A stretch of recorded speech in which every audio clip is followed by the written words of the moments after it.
मेनू दिखाओ। उपन्यास ऑनलाइन पूरा पढ़े। उपन्यास बिन। उपन्यास सर्वनाश का लोहार अध्याय 336 क्षितिज पर बादल। सर्वनाश का लोहार C336 क्षितिज पर बादल। Ads by Pub Future. अध्याय 336 क्षितिज पर बादल। तुम आखिरकार बाहर आ ही गए, विद्रोही, सिस्टम के कुत्ते, बेकाबू बदमाश। मैंने तुम्हें आज्ञाकारिता की आजादी दी थी और तुमने उसे फेंकना चुना। अब तुम्हें सजा मिलेगी। कारवां के जंगल से निकलने के ठीक एक दिन बाद ही उन्हें कुछ समस्याओं का सामना करना पड़ा। प्रतिरोध व्यर्थ है, बड़ी जटिलताएं, जंजीरों के धर्मतंत्र के भयानक दूतों और उनके अधिक बातूनी नेता के एक बादल ने भागने वालों के समूह को घेर लिया था। जबकि भूतपूर्व नौकर और कर्मचारी अपने पिछले स्वामियों के डर से कांपते हुए एक साथ इकट्ठे हुए थे। दूसरी ओर चिमेरा, योद्धा और साहसी लोग लड़ने के लिए तैयार थे, लेकिन उनके जीतने की संभावना बहुत कम थी। कई शक्तिशाली साहसी लोगों के डेल्टा में वापस टेलीपोर्ट होने के बाद उनकी लड़ाकू शक्ति का एक बड़ा हिस्सा चला गया था। वे जानते थे कि ये देवदूत कितने शक्तिशाली थे, यहाँ तक कि अब चिमेरा उनके पक्ष में होने के बावजूद ये स्पष्ट नहीं था कि वे उनका सामना कर पाएंगे या नहीं। ईमानदारी से कहूं तो मुझे लगता है कि हम मर चुके हैं, मार्सेल ने विलाप किया। आप शायद सही हैं, एल्जा ने उसे अप्रसन्न होकर उत्तर दिया। गुरु एक दयालु भगवान है, वे आपको एक बार फिर मेमनों की तरह अपने अंदर ले लेंगे, बशर्ते आप अपना सिर झुकाएं। झुके और वे आपको अपनी बाहों में वापस ले लेंगे। नेता से एक उज्जवल प्रकाश निकल रहा था और स्वर्गदूत एक गाना बजाने वालों के साथ मंत्रोच्चार कर रहे थे। दैवीय शक्तियों के आतंक और भारी दबाव का सामना करते हुए कई लोग झुक गए। सबसे पहले नौकरों ने घुटने टेक दिए, उनमें से कुछ ने तो धैर्य रखा, लेकिन बहुत से नहीं। दूसरे नंबर पर मजदूर थे, उनमें से कई ने धैर्य रखा, लेकिन आधे से ज्यादा ने घुटने टेक दिए। ऐसा मत करो, मजबूत रहो। Ads by Pub Future. वह झूठ बोल रहा है, उसकी बात पर विश्वास मत करो। नहीं, रुको, मत करो। नेताओं ने उनसे बात की, उनके लोगों ने उनसे बात की, लेकिन इससे कोई फायदा नहीं हुआ। कमजोर दिमाग वाले लोग घुटने टेक दिए, यहाँ तक कि योद्धाओं में से कुछ और जादूगरों में से कुछ गिर गए। केवल साहसी और चिमेरा ही दिव्य जादू से अप्रभावित थे। जो भी व्यक्ति घुटने टेकता था, उसके गले में एक मोटा तांबे के रंग का कॉलर बंधा होता था।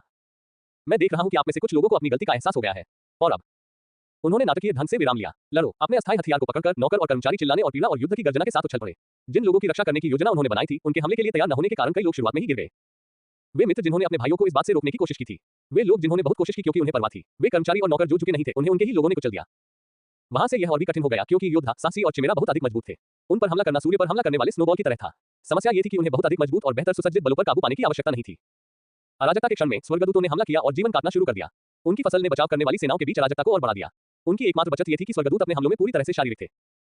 संख्या के मामले में वे अभी आगे थे, जब तक वे फिर से संगठित होने में कामयाब होते, वे अभी भी लड़ाई लड़ सकते थे, शायद जीत भी सकते थे। समस्या ये थी कि वे आमतौर पर अपने गठन के बीच में मौजूद गैर लड़ाकों को ले जाते थे।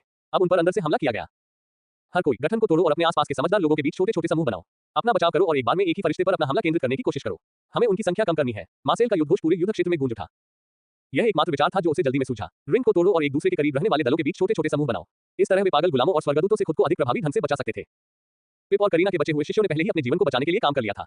उन्होंने जंगल से बीज का इस्तेमाल किया और उन्हें उगाने के लिए कहा ताकि एक सुरक्षात्मक गुंबद बनाया जा सके जहां बच्चे प्रभावी रूप से भयानक स्वर्गदूतों से छिप सकें। इस अफरा तफरी में सिर्फ एक ही समस्या थी जिसे सभी ने नजरअंदाज कर दिया था। विशप जैसे देवदूत, उनके नेता, ने एक बार भी लड़ाई में हस्तक्षेप नहीं किया था। वह आसमान में जोर जोर से मंत्रोच्चार कर रहा था। Ads by Pub Future. क्या मैं इन्हें खा सकता हूँ?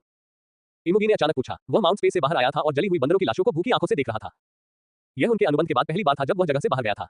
वह चुप रहा और उनके साथ बात करने की कोशिशों पर भी कोई प्रतिक्रिया नहीं की। प्यारे गोल मटोल सांप को देखकर सेठ को पफल्स की याद आ गई, जब वह अभी भी एक कैटरपिलर था। क्या आप चाहेंगे कि मैं इन्हें आपके लिए ठीक से पकाऊं? आपके शानदार सीनियर के रूप में मैं आपको उन्हें पकाने की सलाह देता हूं। उनका स्वाद बहुत बेहतर होता है। फिर मैं इन्हें पकाऊंगा। माँ, कृपया इन्हें मेरे लिए पकाओ।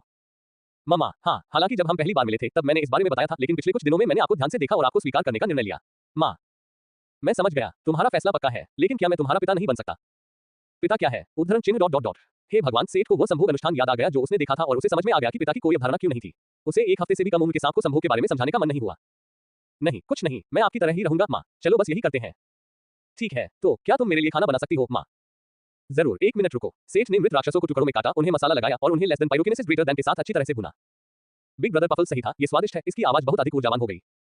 सेठ के चेहरे पर बड़ी मुस्कान उभर आई। देखो, झूठ का जाल बिछाकर खलनायक बनने की जरूरत किसे है? बस थोड़ा बहुत खाना बनाना आना चाहिए। पेट की इच्छा के आगे सारे झूठ छोटे पड़ जाते हैं, और अगर सेठ को कुछ पता था तो वह था खाना कैसे खाना चाहिए। 30 बंदरों को पकाने में समय लगा, लेकिन चिंता की बात यह थी कि इमोगी ने बिना किसी सूजन के अपने वजन से कई गुना ज्यादा खाया। एक सच्चा पेटू। शायद सेठ को लिंक के अलावा कुछ और रसोई रखने पड़े। अंततः वह छोटे अर्थ ड्रैगन के साथ एक सुखद वार्तालाप करने में सफल हो गया, तभी लिनरेस अचानक बोल पड़ी। अरे, यह क्या है? उसने पूछा और दूर क्षितिज की ओर इशारा किया जहां एक विशाल धुएं का बादल आसमान में ऊंचा उठ रहा था। कुछ ही क्षणों बाद एक विस्फोट की भयंकर गड़गड़ाहट और तेज हवा का झोंका आया। अरे, वेडन ने आश्चर्य से लड़खड़ाते हुए कहा, क्या हम भी यही सोच रहे हैं? इवान ने पूछा।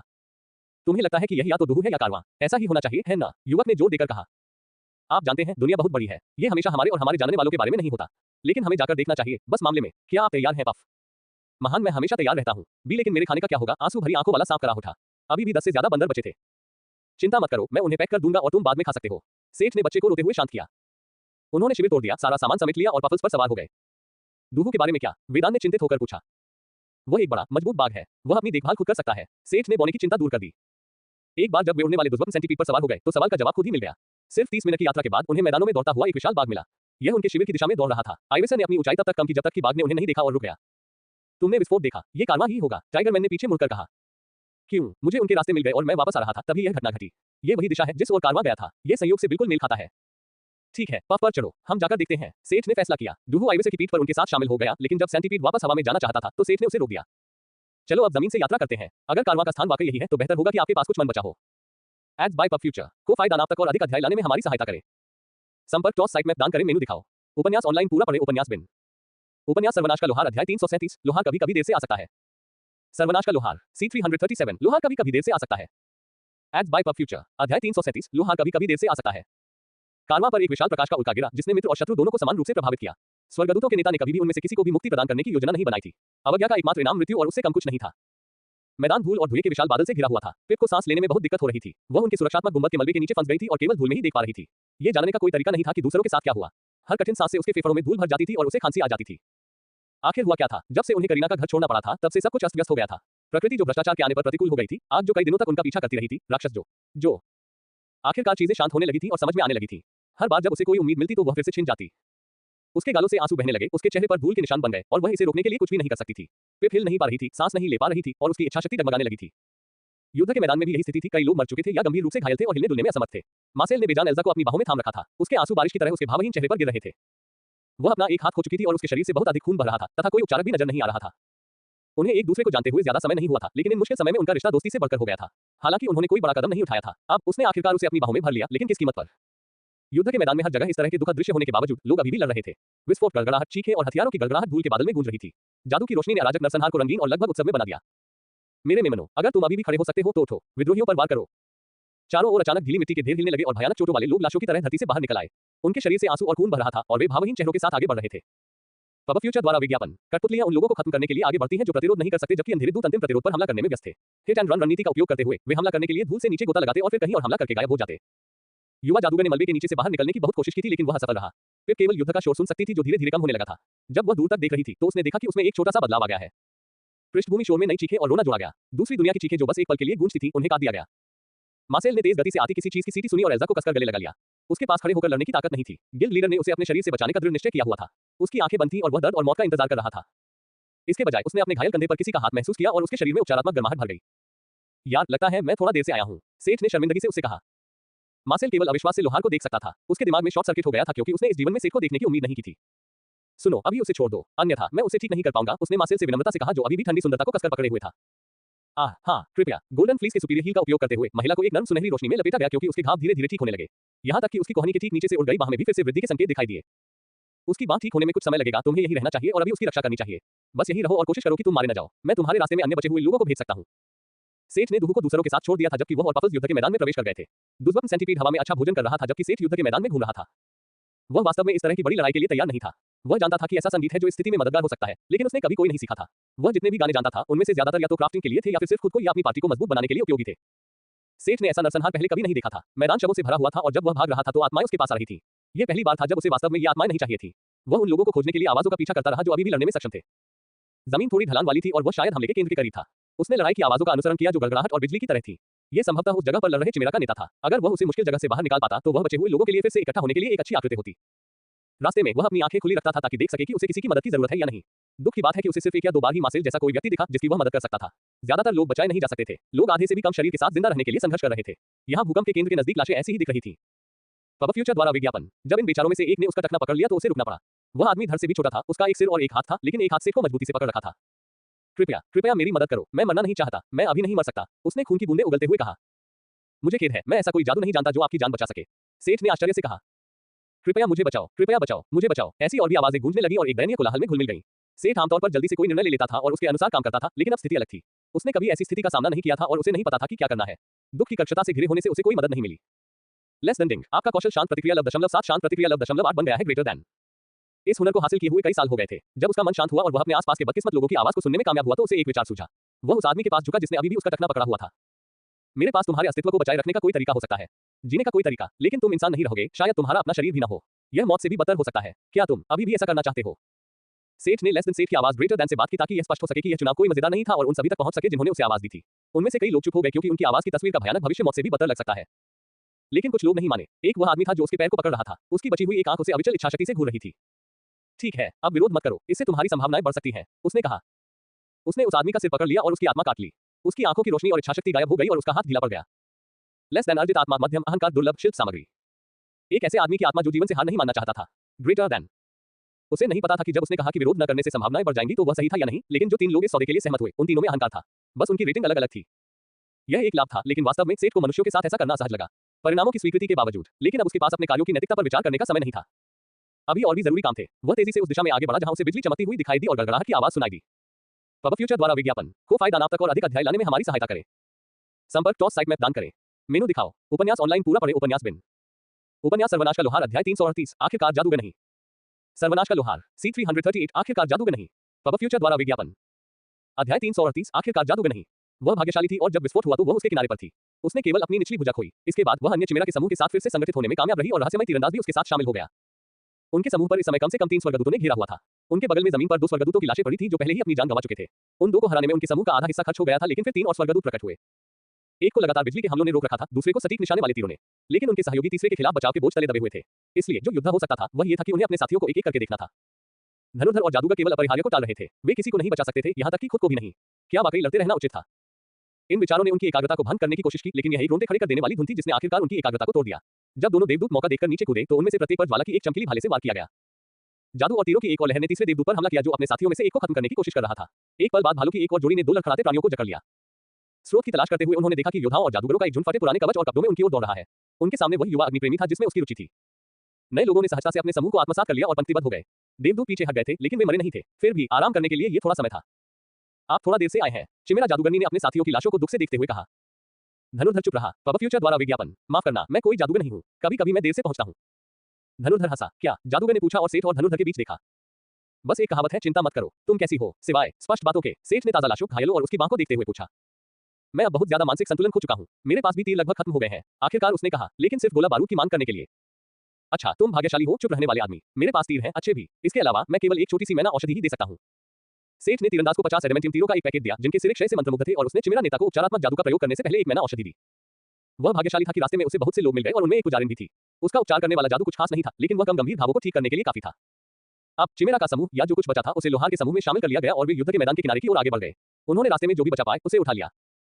जहां तक उन लोगों का सवाल है जिनकी वे मदद नहीं कर सकते थे, सेठ हर बार एक ही सवाल पूछता था और उनकी आत्मा ले लेता था। उसने समूह को यह नहीं बताया जिससे ये दयापूर्वक उनकी हत्या करने का एक अजीब तरीका लग रहा था। जब वे किनारे के करीब पहुंचे तो धूल आखिरकार साफ होने लगी थी। आसमान में वे स्वर्गदूतों की आकृतियां देख सकते थे, लेकिन पफल्स की विशाल छाया भी उनका पीछा कर रही थी। शुरुआती 30 में से अब केवल आधे ही हवा में बचे थे। वे अंततः हमले के प्रारंभिक विस्फोट क्षेत्र से बाहर निकले ही थे कि एक विशालकाय छाया ने उन पर आक्रमण करना शुरू कर दिया। पब फ्यूचर द्वारा विज्ञापन। मुझे लगता है कि आपको भी अपना वजन उठाना चाहिए। मैं आपके लिए कुछ लेकर आऊंगा। अनुवाद, कृपया मेरी मदद करें। अल ने सहायता की। धूल के बादल से थोड़ा सा घायल पफल्स बाहर निकला और उसके पीछे 5 स्वर्गदूत थे जिन्होंने उसे घेरने की कोशिश की। सेठ ने सबसे पहले प्रतिक्रिया की क्योंकि उसका सिर ऊपर था और उसने 2 स्वर्गदूतों को एक-एक अग्नि लांच से रोका, इससे पहले कि वह हाईवे से पर 2 अग्निढालें डालता, जिसकी अपनी ढाल कूलडाउन पर लग रही थी। कुछ ही देर बाद रुके हुए स्वर्गदूतों में से एक को एक तीर से मार दिया गया जो उसके धातु के सिर में घुस गया। तीसरा प्रतिक्रिया करने के लिए चिमेरा नेता था जिसने बिजली के गोले से एक और क्रोध को रोक दिया। इन तीनों ने पहले ही पल में प्रतिक्रिया की। बाकी सभी स्वर्गदूतों को पार्टी के सदस्यों के हमलों का सामना करना पड़ा। जिस क्षण स्वर्गदूतों को उनके रास्ते में रोका गया, दुर्लभ सेंटीपीड ने पलटकर उनमें से 2 को हवा से मार गिराया। तीसरा और चौथा पक्षी उसकी दरांती जैसी भुजाओं से कट गया। आखिरी पक्षी किसी तरह शरीर से टकराने से बच गया और वापस आसमान में भाग गया। देखिए, क्या योगदान देना इतना कठिन था। अनुवाद, धन्यवाद। धन्यवाद देने के बाद पफल्स उस देवदूत के पीछे चला गया जो भाग रहा था। जब धूल जम गई तो स्वर्गदूतों का नेता भी बेहतर तरीके से देख सकता था कि क्या हो रहा था। उसने जो देखा उससे वह खुश नहीं था। तुम सिस्टम के कुत्ते हो। तुम कीड़े मकोड़ों की हिम्मत कैसे हुई ईश्वरीय दंड की अवहेलना करने की? उसने देखा कि अभी क्या हुआ था और उन पर बैंगनी किरणें फेंकनी शुरू कर दी। वे सभी बच गए, लेकिन एक बदकिस्मत साथी की गति इतनी नहीं थी और जब बैंगनी किरण ने अपना लक्ष्य पाया तो जो हुआ उसका एक उदाहरण बन गया। बेचारा आदमी कांस्य प्रतिमा में बदल गया था। पब फ्यूचर द्वारा विज्ञापन। इससे पहले कि वे कोई रणनीति बना पाते, बैंगनी किरणों की एक और लहर उन पर फेंकी गई। इस बार वे समय रहते कई ढाल बनाने में कामयाब रहे और बैंगनी किरणों की कमजोरी का पता लगा लिया। हालांकि उनका प्रभाव बहुत रहस्यमय था, लेकिन इसके पीछे कोई ताकत नहीं थी। यहां तक कि सबसे कमजोर ढाल भी उन्हें रोक सकती थी। हमें उस आदमी पर ध्यान केंद्रित करना चाहिए। पफल्स के आसपास होने से एंजल्स उतनी समस्या नहीं है। दुर्भाग्यवश वह इतनी दूर है कि मैं उस पर बिजली नहीं गिरा सकता। मैं भी इस सीमा पर निशाना लगाने में अनिश्चित हूं। हमें उस चीज को थोड़ा चमकाना होगा। मैं कुछ कोशिश कर सकता हूं, सेठ ने कहा। उसने अपनी अग्नि जादू को कमजोर करने के लिए अपनी कुछ वस्तुओं, जैसे कि अपनी अंगूठियों को हटा दिया।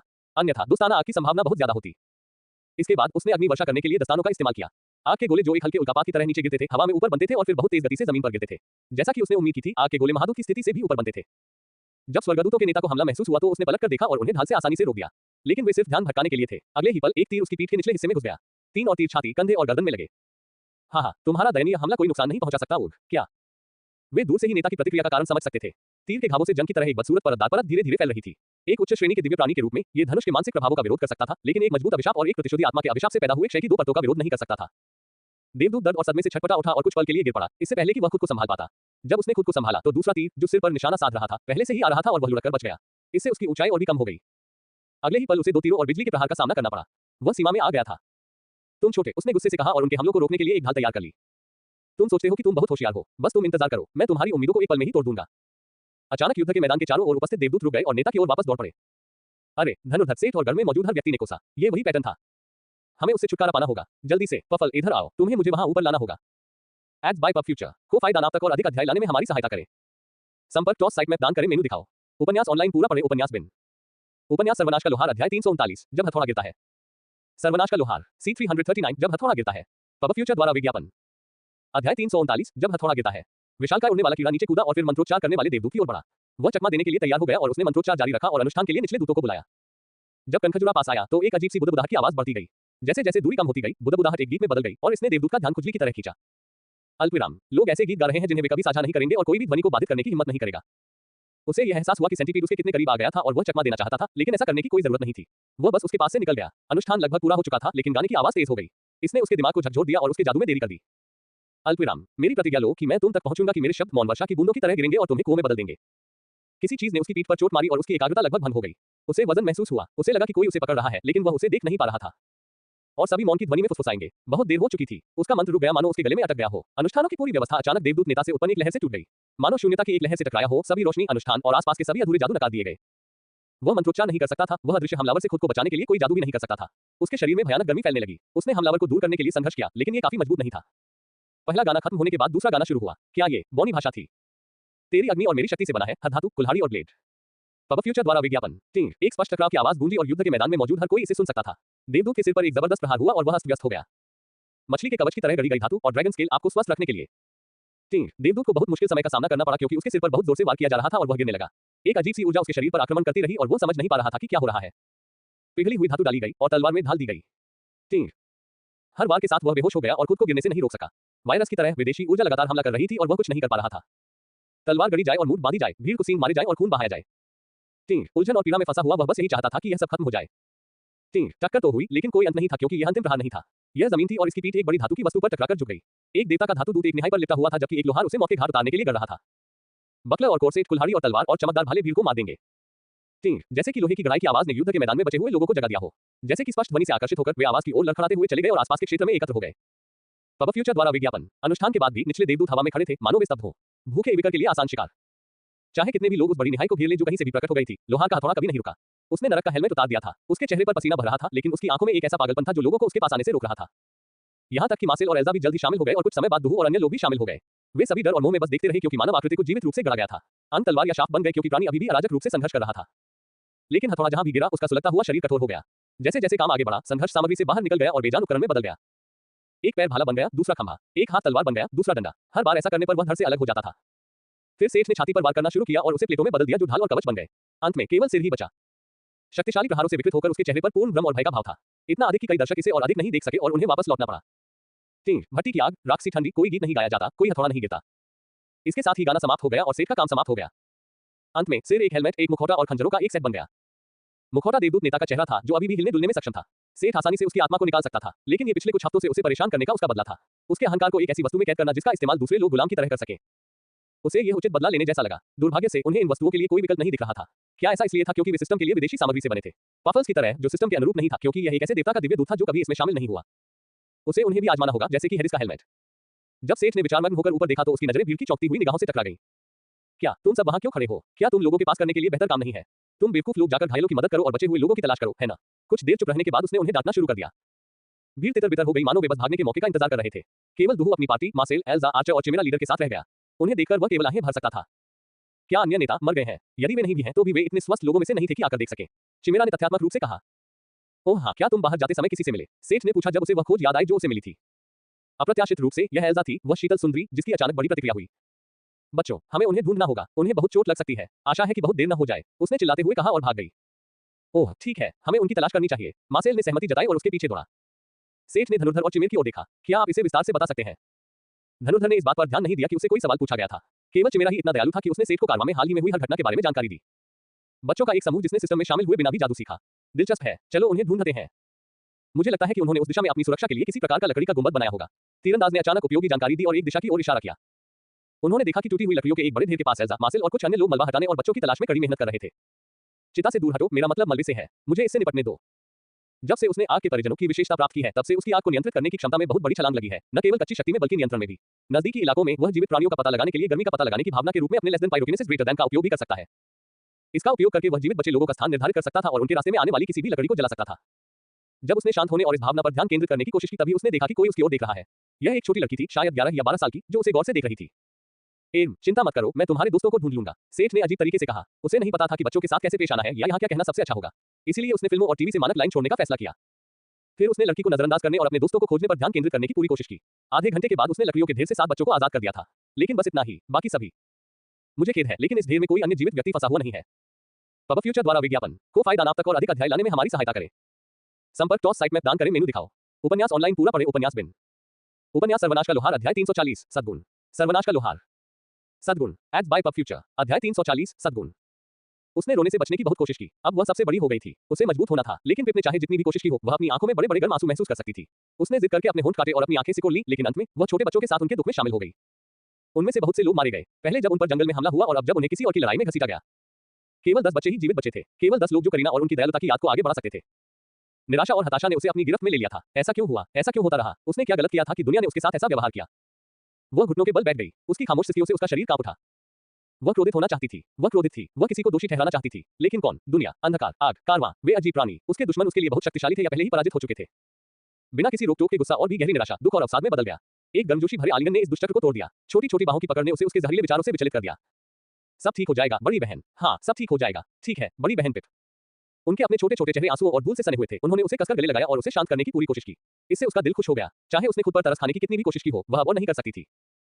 एड्स बाय पब फ्यूचर, ठीक है सब ठीक हो जाएगा। उसने उन्हें कसकर गले लगा लिया, जिससे छोटे बच्चे चीख उठे।